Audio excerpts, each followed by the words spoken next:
Holly here from Your Past is a Gift. Alright, so I've got another idea, another message for you. Some things that happen to us in our childhood are so traumatic that they leave scars for life. Some things we just can't get over them.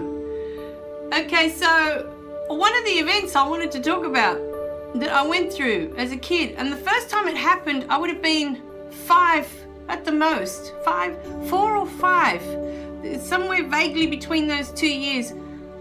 And what happened was, my parents, apparently I had this imaginary friend. I started talking to this imaginary person and introducing this imaginary person to everyone at home because I was an only child at the time.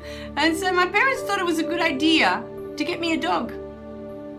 Now, it's a little dog, it's a little lap dog, you know, that you can have on your lap, you can carry it everywhere, ideal for a small child of that age. But what happened was, this dog, one day we were going out and we're in the car and I'm looking back and we didn't have a fence around our house at the time. This little dog is running up the street behind us as we're leaving to go do some grocery shopping.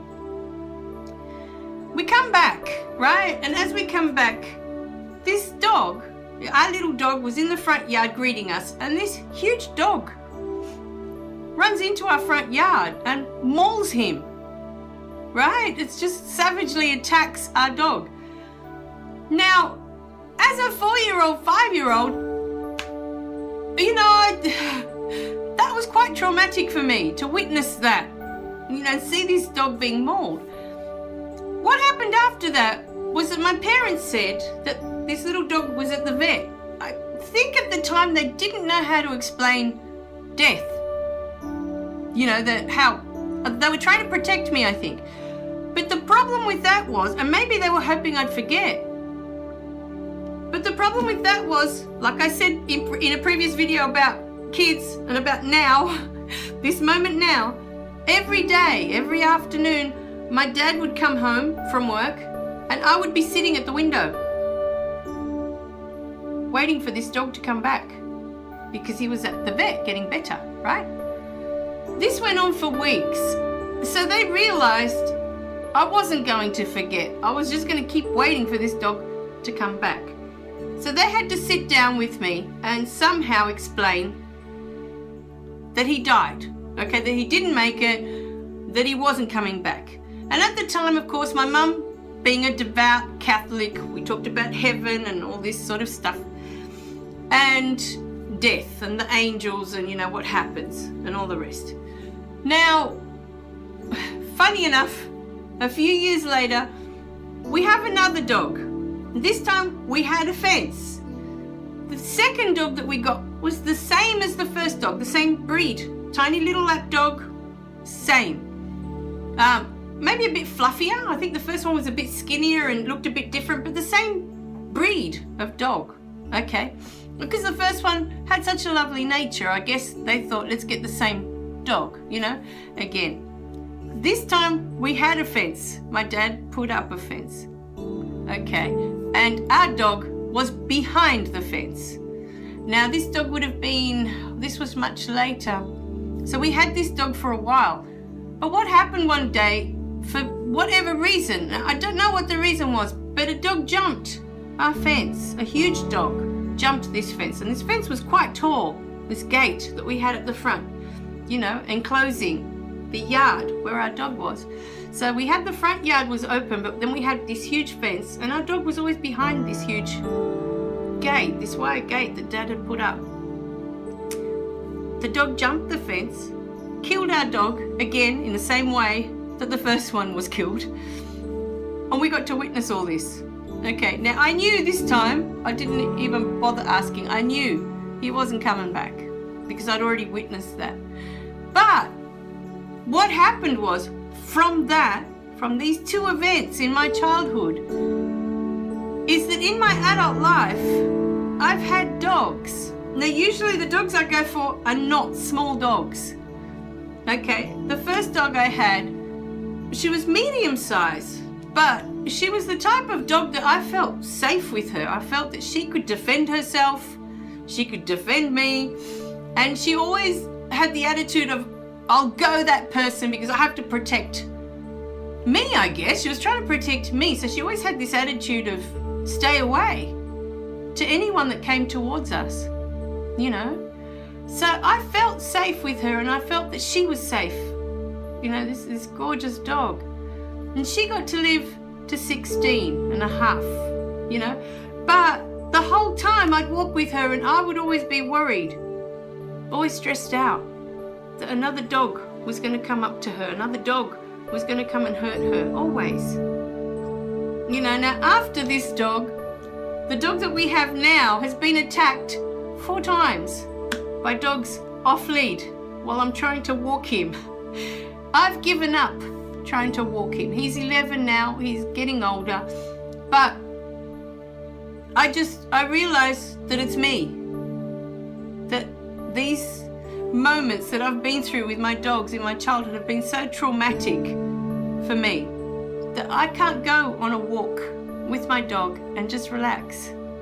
That we're having a good walk, we're getting our exercise. It never felt relaxing to me to walk with my dog. Ever. Not with the first one, not with this one. You know? So I put it to you today to think about things that you've been through that have been super traumatic in your childhood, and to look at how they affect you today, how they affect your behavior in some way.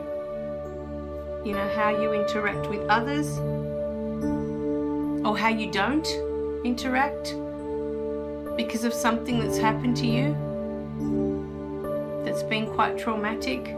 So I want you to really think about that today, of what you can do to take a step forward to release that old fear. It's a fear that's been created around these events because it was so painful to watch. It was so traumatic. I never want to go through that again. That was the truth of it. But then with this dog, it just kept happening. And it's not that he can't defend himself, because he can. He's not a small dog. But my fear is what he can do to another dog. You know, because we've never picked dogs that are too small, that can't defend themselves, because of that fear. But at the same time, I would never have my dogs loose. But they're always on a lead. They're always by my side. But what happens is other people don't do that. They have their dogs off lead because apparently their dogs are super obedient. You know? Their dogs listen. And these type of people seem to think that all dogs are friendly. All dogs are great. You know, but when a dog like mine has been attacked 4 times by dogs off lead, you know,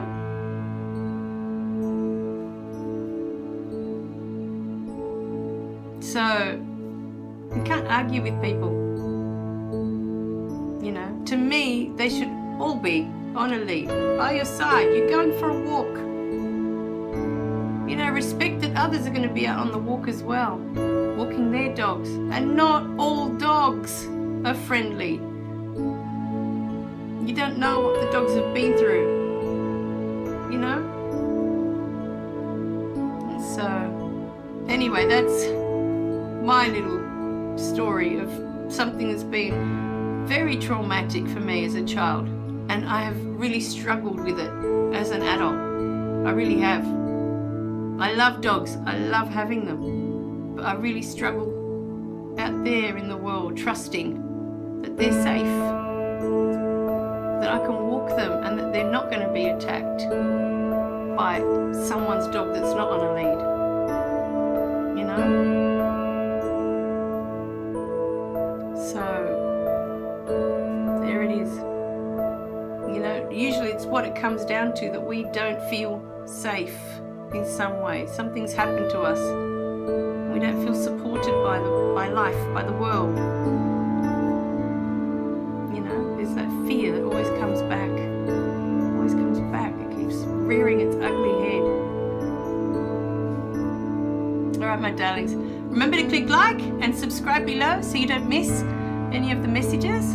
All right, and please share and leave me some comments. I'd love to hear from you.